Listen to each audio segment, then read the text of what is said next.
आज की इस वीडियो में हम बात करेंगे अफगानिस्तान में पीस प्रोसेस की, यूनाइटेड स्टेट्स के अफगानिस्तान से विड्रॉल की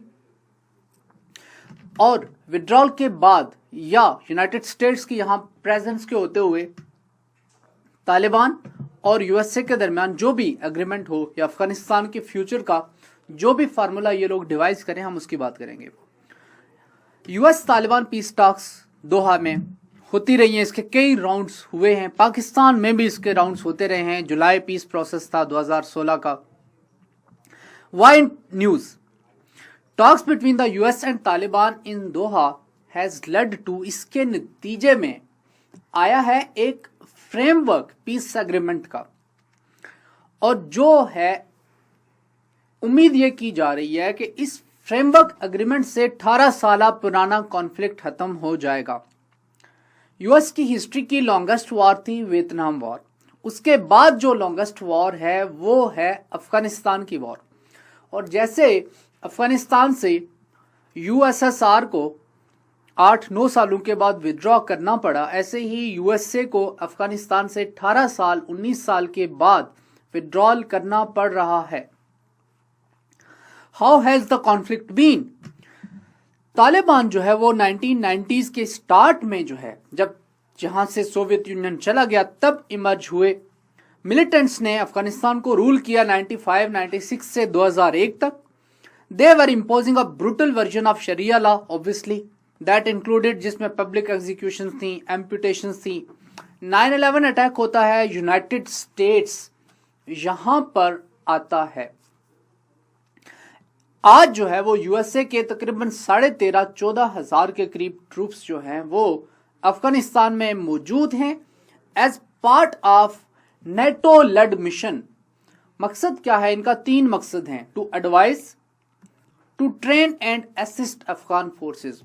एक्टिव कम्बैट ऑपरेशंस में कम हिस्सा लेते हैं। एक्टिव कम्बैट ऑपरेशंस में तब हिस्सा लेते हैं, इनके जो स्टैंडर्ड ऑपरेटिंग प्रोसीजर्स हैं वो अगर पढ़ें तो ये तब लेते हैं जब इनके ऊपर अटैक होता है। कॉन्फ्लिक्ट जो है उसमें 2400 के करीब अमेरिकन ट्रूप्स मारे गए हैं। 1 लाख से ऊपर अफगानी जो है वो they have lost their life. USA का $1 ट्रिलियन से ऊपर का नुकसान या खर्चा कह लें अफगान वॉर में हो चुका है। दिस वारंट्स यूएसए के लिए कि यूएसए इस जंग से विड्रॉ करे। साल टू ईयर बेसिस पे बात करें तो हर साल जो डेथ टोल है वो 39% इंक्रीज कर रहा है। आज की मैं बात करूं 2018-2019 की बात करूं तो एक साल का जो टोल है वो है तकरीबन 10,000 या 11,000 बंदे हर साल मारे जा रहे हैं। और ये टोल 2009-2010 की निस्बत अब डबल हो चुका है ऑलमोस्ट। तब 3,000, 4,000 या 5,000 बंदे ईयरली मारे जा रहे थे। तालिबान ने स्ट्रेंथन की है अपनी ग्रिप अफगानिस्तान के ऊपर। 2015 में 72% अफगानिस्तान के ऊपर अफगान गवर्नमेंट का कंट्रोल था, आज 56% के ऊपर है। जो बाकी जो है वो 16% टेरिटरी वो डिस्प्यूटेड हो चुकी है।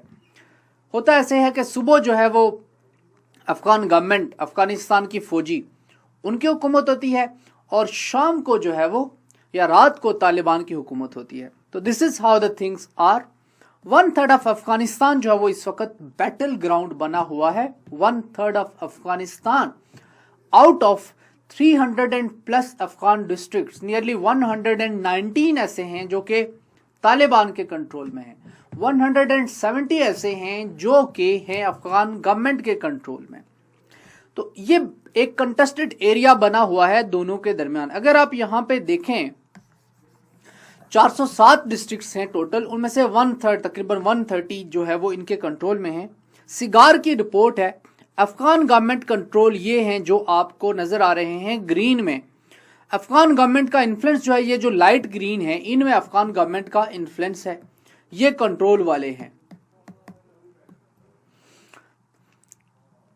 कोलैप्स कौन कौन से कर चुके हैं? ये जो व्हाइट आपको नजर आ रहे हैं ये तालिबान के अंडर है। अब देखें आपको इसको अगर आप ओवरऑल देखें तो अफगानिस्तान का जो नॉर्थ ईस्ट है वो ज्यादातर तालिबान, ईस्ट ये ज्यादातर तालिबान के कंट्रोल में, सेंटर, साउथ और कुछ वेस्ट में, यानी हर जगह पे तालिबान की प्रेजेंस है। इंसर्जेंट एक्टिविटीज ज्यादा कहां पे है? इंसर्जेंट एक्टिविटी जो है वो सबसे ज़्यादा है जी ये नॉर्थ में इन डिस्ट्रिक्ट्स में, वेस्ट में यहाँ पे, सेंटर में यहाँ पर ये पाकिस्तान के साथ जो एरिया है, और साउथ में यहाँ पर हाई इंसर्जेंट एक्टिविटी साउथ में, सेंटर में और नॉर्थ ईस्ट में है।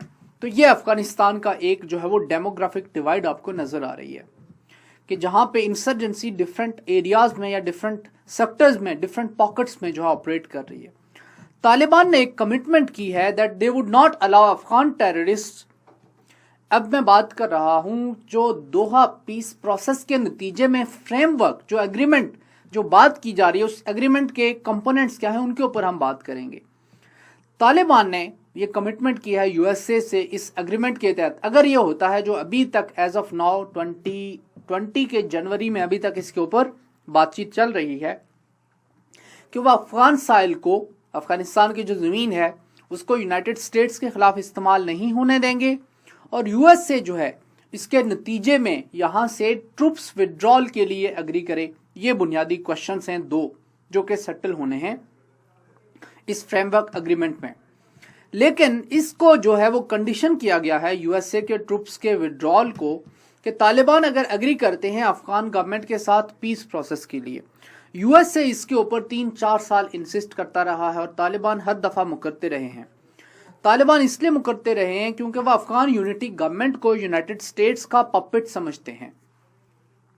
अब हमने देखा कि इसी दौरान मॉस्को ने भी अपना पीस प्रोसेस शुरू किया, चाइना ने भी टाइम एंड अगेन कोशिश की कि हम भी अपना पीस प्रोसेस शुरू कर सकें, लेकिन यूनाइटेड स्टेट्स दोहा पीस प्रोसेस के तहत जो ज़ल्मे खलीलजाद हैं, यूएस का जो रिप्रेजेंटेटिव है, रिकन्सिलिएशन का एजेंट है फॉर अफगानिस्तान, उसको अपॉइंट करके दोहा पीस प्रोसेस के थ्रू यूएसए जो है इस प्रोसेस को लीड कर रहा है।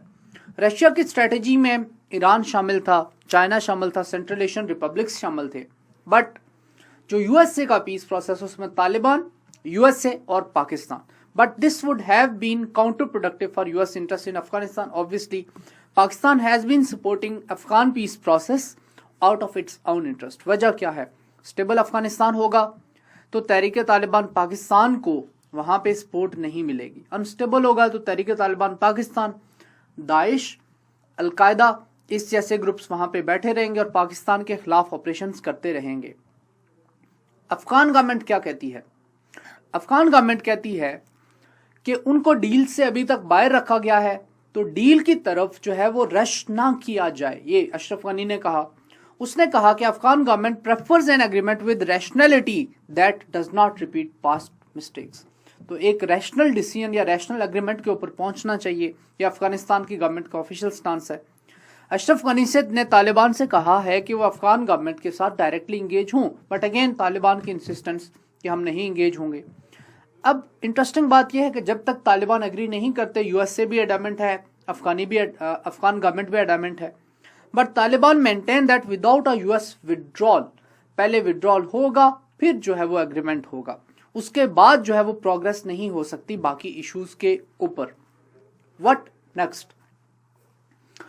ये बात अगर आप रिपोर्ट्स पढ़ें तो ये बात पता चलती है, न्यूज रिपोर्ट्स की बात कर रहा हूं, कि एक यूएस के थिंक टैंक ने एक फ्रेमवर्क एग्रीमेंट फार्मुलेट किया, एक ड्राफ्ट तैयार किया। उसके मेन कंपोनेंट्स क्या थे? N 18-month transitional government install की जाएगी that will oversee power sharing between Taliban and Afghan government, या अफगानिस्तान की अभी जो गवर्नमेंट है और तालिबान के दरमियान पावर शेयरिंग का जो फार्मूला है या अरेंजमेंट है, उसको एक इंटरिम और ओवरसियर गवर्नमेंट बना के जो 18 महीने के लिए ट्रांजिशन के प्रोसेस को देखेगी।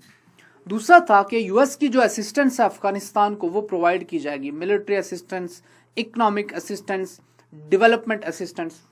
थर्ड पॉइंट ये था कि हाई उलमा काउंसिल क्रिएट की जाएगी, जो कि इंटरिम गवर्नमेंट, जो ट्रांजिशनल गवर्नमेंट एस्टेब्लिश की जाएगी, उसके साथ मिलके कॉन्स्टिट्यूशन में, अफगानिस्तान के कॉन्स्टिट्यूशन में चेंजेस के लिए कोशिश करेगी, उसके लिए जो है चेंजेस को डिस्कस करेगी। फोर्थ, तालिबान के तमाम लीडर्स के लिए एमनेस्टी, जो भी उन्होंने पुराने एक्शंस किए उसके खिलाफ उनको इम्यूनिटी या प्रोटेक्शन दे दी जाएगी। पांचवा, तालिबान जो है वो टेररिस्ट ग्रुप्स, स्पेशली अलकायदा जैसे ग्रुप्स के साथ अपना लिंक जो है वो खत्म करें और उनको अपने अफगानिस्तान में जमीन इस्तेमाल करने की इजाजत ना दें, सपोर्ट ना दें। छठा, बदले में यूएसए जो है वो तालिबान के प्रिजनर्स को जो ग्वांटानामो बे में हैं या किसी और जेल में बगराम बेस में हैं उनको रिलीज करे।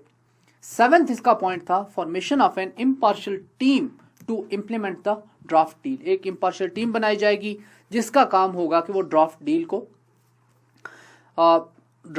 को जो है वो उसने मॉनिटर करना था, ड्राफ्ट डील को इम्प्लीमेंट करना था। करंट सिचुएशन क्या थे? पीस प्रोसेस चलता रहा। सितंबर में हमने देखा कि सितंबर में तालिबान के अटैक के नतीजे में यूएसए का एक मैरीन, एक फौजी उनका मारा गया। ट्रंप ने बदले में एकदम से ऐलान कर दिया कि हम दोहा पीस प्रोसेस से पुल आउट करते हैं। अब दोहा पीस प्रोसेस अगस्त सितंबर 2019 में एक हायर स्टेज के ऊपर पहुंच चुका था और बहुत सारी चीजों के ऊपर बात हो चुकी थी, एग्रीमेंट हो चुका था और डेफिनेटली वो पाकिस्तान की सपोर्ट के साथ हुआ था। ट्रंप ने एकदम से पुल आउट किया जैसे ट्रंप की आदत है। उसके बाद फिर जो है वो कुछ अरसे के बाद ये प्रोसेस स्टार्ट हो गया। ज़ल्मी खलीलजाद को जो यूएस एनवॉय है फॉर रिकंसिलिएशन इन अफगानिस्तान, इसने दिसंबर 2019 में अफगानिस्तान विजिट किया। 2 दिन का विजिट था। उसको इसने कहा कि प्रोडक्टिव विजिट रहा है मेरा। वो मिला अशरफ गनी से, अब्दुल्ला से और जो पहले प्रेसिडेंट हामिद करजई, इनसे मिला। अफगान गवर्नमेंट ने साथ साथ पाकिस्तान के साथ भी इंगेज किया। तो खलीलजाद का जो है वो ये लेटेस्ट विजिट जो है उसके बाद से नेगोशिएशंस दोबारा से स्टार्ट हो चुकी हैं। तो सितंबर 2019 में यूएसए ने जो प्रोसेस रोका था उसके बाद अब नेगोशिएशंस दोबारा से स्टार्ट हो चुकी हैं। अफगान गवर्नमेंट को पाकिस्तान के साथ सबसे बड़ा कंसर्न जो है वो है सेफ हेवंस का। बुनियादी तौर पे 2 इश्यूज हैं जो अफगान गवर्नमेंट या एनडीएस या अशरफ गनी की गवर्नमेंट पाकिस्तान से चाहती है। पहला वो ये चाहते हैं कि पाकिस्तान जो है कोयटा शूरा को अबेंडन करे या कोयटा शूरा के नाम पे तालिबान के जो लोग यहाँ पे, तालिबान की लीडरशिप जो पाकिस्तान के मुख्तलिफ इलाकों में रहती है या बेस्ड है या जिसको पाकिस्तान सपोजिटली सपोर्ट प्रोवाइड करता है, उनको पाकिस्तान एक्सपेल करे यहाँ से, उनके सेफ हेवंस खत्म करे। और दूसरा उनका कंसर्न है हक्कानी नेटवर्क को लेकर, और ये ऐसी चीजें हैं जिसके यूएसए को भी कंसर्न्स हैं। बट अफगान गवर्नमेंट डेफिनेटली उनको ज्यादा कंसर्न इसलिए हैं क्योंकि यूएसए तो यहाँ से विड्रॉ करने जा रहा है बट अफगान गवर्नमेंट को यहाँ पे ही रहना है।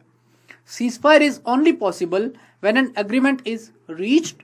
This is Taliban point of view कि पहले एग्रीमेंट साइन करें फिर हम सीज फायर करेंगे, अदरवाइज हम ऑपरेशन। मजे की बात हमें नजर आता है, एक तरफ दोहा में पीस टॉक्स हो रही हैं, वहां पे कभी तालिबान कंदूज के ऊपर अटैक कर देते हैं, कभी काबुल में किसी जगह पे बम्बिंग कर देते हैं। खलीलजाद का जो ट्रिप है काबुल में, that came after US and Taliban. इन्होंने दोहा में टॉक्स को रोक दिया था बगराम बेस के ऊपर जब अटैक हुआ लास्ट वीक में। That killed 2 Afghan civilians and wounded more than 70। 2 इससे सिविलियंस इस अटैक में जो है वो जख्मी हुए। ये दिसंबर की ही बात है और 70 के करीब जो है वो लोग जख्मी हुए। The talks resumed earlier this month after US president Trump made a surprise Thanksgiving Day trip to visit the American soldiers. वो अफगानिस्तान आया, उसने ट्रिप किया अफगानिस्तान का। ट्रंप की बात कर रहे हैं। Trump had called off the talks in September following a Taliban attack in Kabul that killed a US soldier. US president has expressed frustration with the 18-year war in Afghanistan और उसने कहा है कि मैं जो है वो अफगानिस्तान के अंदर 12,000 अमेरिकन ट्रूप्स को घर ले जाएंगे। बात यह की जा रही है कि पहले स्टेज के ऊपर 3,500 जो अमेरिकन ट्रूप्स हैं उनको यहाँ से निकाला जाएगा। उसके बाद अमेरिकन ट्रूप्स की यहाँ पे तादाद रह जाएगी 8,500। अब थोड़ा सा मैं बात कर लेता हूं विड्रॉल के ऊपर। पहली बात, क्या कंप्लीट विड्रॉल यूएसए करेगा या यूएसए के लिए ऑप्शन है? इसका सिंपल आंसर है कंप्लीट विड्रॉल यूनाइटेड स्टेट्स के पास ऑप्शन नहीं है। रीजन, 18 सालों से या 19 सालों से यूएसए ने जो यहाँ पे इन्वेस्टमेंट की है, जो बेस एस्टेब्लिश किया है, चाहे सेंट्रल एशिया के लिए या चाहे न्यू ग्रेड गेम के लिए या चाहे ईरान के ऊपर चेक रखने के लिए, यूएस से उसको इतनी आसानी से खत्म नहीं करेगा। दूसरा क्वेश्चन, क्या तालिबान जो है वो एक कंप्लीट विड्रॉल की एब्सेंस में या कंप्लीट विड्रॉल के ना होते हुए जो जीरो ऑप्शन है, so called zero troop policy, उसके होते ना होते हुए क्या वो सीज फायर के ऊपर अग्री करेंगे? I think for their political reasons वो करेंगे। अगर तालिबान को ये लगता है कि 1 या 2 बेस दे के अफगानिस्तान के कुछ पोर्शन में और अफगानिस्तान की गवर्नमेंट में उनको सब्सटेंशियल शेयर मिलता है तो they would take this bet. I think so वो मेन स्ट्रीमिंग करेंगे। They have been fighting for decades now. I think it's high time. Even Taliban की जो हाई काउंसिल है, तालिबान की जो शूरा है, उसमें भी ये रियलाइजेशन है। और then the thrust is also coming from Pakistan. और एक और जो इंपॉर्टेंट ट्रांजिशन हुई है वो ये हुई है कि तालिबान की जो लीडरशिप है, जो 90s में थी या अर्ली 2000s में भी थी इवन, जो कि यूएसए का डायरेक्ट विक्टिम बने, यूएसए के रैत का, अब उनको नई लीडरशिप ने, नए ब्लड ने रिप्लेस कर दिया है। क्योंकि ये वॉर 3-4 दहाइयों से अफगानिस्तान में जंग चल रही है, तो अब नई नस्ल उसको लड़ रही है। तो ये लोग थोड़ा डिफरेंट थिंकिंग रखते हैं अगेन। बट अगर आप दोहा पीस प्रोसेस को देखें तो आपको वैसे ही बूढ़े बूढ़े तालिबान नजर आते हैं, लेकिन जो फील्ड कमांडर्स हैं वो यंग हैं। तो ये एक ऐसी चीज है जहां से आपको पता चलेगा कि तालिबान में भी इंटेंट है, तालिबान में भी ये नीयत है, जिसकी वजह से उन्होंने कतर में अपना पॉलिटिकल ऑफिस दोहा में एस्टेब्लिश किया है और इस प्रोसेस में इन्वॉल्व हो रहे हैं। और अगेन तालिबान वुड रियलाइज हमेशा के लिए कोई भी इस वॉर को कंटिन्यू नहीं कर सकता, और पाकिस्तान की तरफ से भी जो पुल आएगा, क्योंकि पाकिस्तान सिंसियर है इस दफा अफगानिस्तान पीस प्रोसेस के लिए। तो ये जब सारे फैक्टर्स अगर कंबाइन इन करें आपको, तो क्वाइट होपफुल उम्मीद हमें नजर आती है कि अफगानिस्तान में चीजें जो है वो सेटल हो जाएंगी। US, Afghan government and Taliban will need to readjust their position. Problems हैं, इनको कैसे इनको देखना पड़ेगा, मनूवर करें और उसके बाद किसी एक सेंट्रल पोजीशन के ऊपर ये एग्री करें। The search for piece and reconciliation, इसको इम्पोर्टेंस मिली जब ज़ल्मे खलीलजाद ने विजिट किया, जो यूएस का रिप्रेजेंटेटिव है, सितंबर 2018 में। इसको सितंबर 2018 में यूएसए ने अफगानिस्तान के पीस प्रोसेस के लिए, रिकंसिलिएशन के लिए लगाया था। और ये बंदा ऐसा डिप्लोमेट है कि जिसने बहुत ज्यादा काम किया है। It has started really hurting both sides, that is why they have started negotiating. Again मैं बात कर चुका हूं कि बहुत टाइम से लड़ रहे हैं। यूएसए का बहुत लॉस हुआ है, अफगान गवर्नमेंट का लॉस हुआ है, लाखों अफगान बेघर हो चुके हैं, लाखों अफगान मर चुके हैं, अफगानिस्तान में सिविल वॉर है, Taliban multiple hundreds of thousands उनकी भी जो है वो उनके भी लोग मरे हैं, कैलामिटीज हुई हैं। तो इस सिचुएशन को देखते हुए अफगान वार सबको हर्ट कर रही है। तो आई थिंक यहाँ से फिर रैशनल आता है सामने कि इट्स हाई टाइम कि इस जंग को खत्म कर दिया जाए। The major issue with the ongoing process is the lack of coordination, collaboration और consensus between US and Afghan government. दोनों जो है वो अलग अलग से सोचती हैं। अफगान गवर्नमेंट का अपना नजरिया है। अफगान गवर्नमेंट डेफिनेटली चाहती है कि यूएसए यहाँ पे मौजूद रहे, यूएसए उनको फंड करता रहे, यूएसए डेवलपमेंट में पैसे लगाता रहे, USA Afghan national security forces को यहाँ पे रह के, यूएसए के ट्रुप्स यहाँ पे रह के उनको सपोर्ट प्रोवाइड करते रहे। अफगानिस्तान की जो यूनिटी गवर्नमेंट है उसको लॉन्जिविटी एक्सटेंड हो, यानी वो कंटिन्यू करे ऑफिस में। पावर किसको बुरी लगती है, किसी को भी बुरी नहीं लगती। और जो नॉर्दर्न अलायंस कह लें आप, या फिर जो उज़्बेक और ताजिक कम्युनिटी है उसका कंट्रोल रहे। दूसरी तरफ कन्वर्सली इन अपोजिशन जो पश्तून बेल्ट है या जो तालिबान बेल्ट है उनका गवर्नमेंट में शेयर ना हो। तो ये वो कंसर्न्स हैं जिनकी वजह से ये अफगान गवर्नमेंट इस तरह से सोचती है। यूएसए इसको डिफरेंटली देखता है। यूएसए अपने एंगल से देखता है कि यूएसए के फॉरेन पॉलिसी के जो ऑब्जेक्टिव्स हैं क्या वो अचीव हो रहे हैं यहाँ पर या फिर नहीं हो रहे हैं, यूएसए का लॉस कितना हो चुका है, ओवरऑल यूएस की ग्लोबल पॉलिसी के लिए कितना डेट्रीमेंटल है। और फिर जो ट्रंप का इलेक्शन प्रॉमिस है वो बहुत ज़्यादा इंपॉर्टेंट है। ट्रंप अगेन इलेक्शन की तरफ जा रहा है 2020 में। तो इसको सामने रखते हुए लगता है कि जल्द ही अफगानिस्तान में कोई डील पॉसिबल है। Afghan government has been left out from the process. ये एक मसला है कि अफगान गवर्नमेंट को काफ़ी हद तक साइड लाइन कर दिया गया है। अगेन इवन अगर अफगानिस्तान में गवर्नमेंट को भी साइड लाइन कर दिया जाता है और अफगानिस्तान फिर एक दफ़ा सिविल वॉर में चला जाता है, देन पीस डील का कोई मकसद नहीं होगा। फिर पाकिस्तान को भी वो बेनिफिट्स हासिल नहीं होंगे, यूएसए को भी वो बेनिफिट्स हासिल नहीं होंगे। इस तरह के सिविल वॉर की सिचुएशन में यूएसए यहाँ पर अपने बेसिस एस्टेब्लिश नहीं कर सकेगा, अपने बेसिस सस्टेन नहीं कर सकेगा। पाकिस्तान अगेन वहाँ पे अफगानिस्तान में टर्मोइल होगा तो तहरीक तालिबान पाकिस्तान या दाइश जैसे ग्रुप्स यहाँ पे परवरिश पाएंगे, फिर पाकिस्तान के ऊपर अटैक करेंगे। अफगानिस्तान में आपको पता है कि अफगानिस्तान के बॉर्डर के पार से पाकिस्तान आर्मी के ऊपर हमले होते रहे हैं, जिसमें टाइम एंड अगेन हमारे कई जवान भी शहीद हुए हैं। तो ये भी हमारे लिए सिक्योरिटी का थ्रेट भी है। ऑप्शंस क्या हैं? यूएसए के लिए ऑप्शन है कि जल्द से जल्द एक एग्रीमेंट साइन किया जाए और ट्रंप नेक्स्ट इलेक्शन जीते, उसके फायदे की बात है। अफगानिस्तान के पास क्या ऑप्शन है? अब यहाँ अफगानिस्तान से मेरी मुराद है अफगान गवर्नमेंट। अफगान गवर्नमेंट के लिए ये ऑप्शन है कि वो जो अफगानिस्तान का पीस प्रोसेस चल रहा है, यूएसए जिसको स्टीयर कर रहा है, उसके अलावा भी तालिबान के साथ अपने लेवल के ऊपर, बायलैटरल लेवल के ऊपर तालिबान के साथ इंगेज हों। तालिबान के जो लोग इन्होंने कैद किए हुए उनको छोड़ें, कॉन्फिडेंस बिल्डिंग मैय्यत्स के ऊपर काम करें और एक पावर शेयरिंग डील के ऊपर रीच करने की कोशिश करें। मींस कंटूर्स तो दें, बुनियादी फ्रेमवर्क तो दें कि हम ये डिपार्टमेंट या ये और ये मिनिस्ट्रीज आपको देने के लिए अग्री हैं और हम ये डिस्ट्रिक्ट्स, इनमें आप अपनी गवर्नमेंट बनाएं, यहाँ पे हम अपनी। तो अगर ये clearly worked out strategy they देते हैं तो मुश्किल नहीं है तालिबान को इंगेज करना।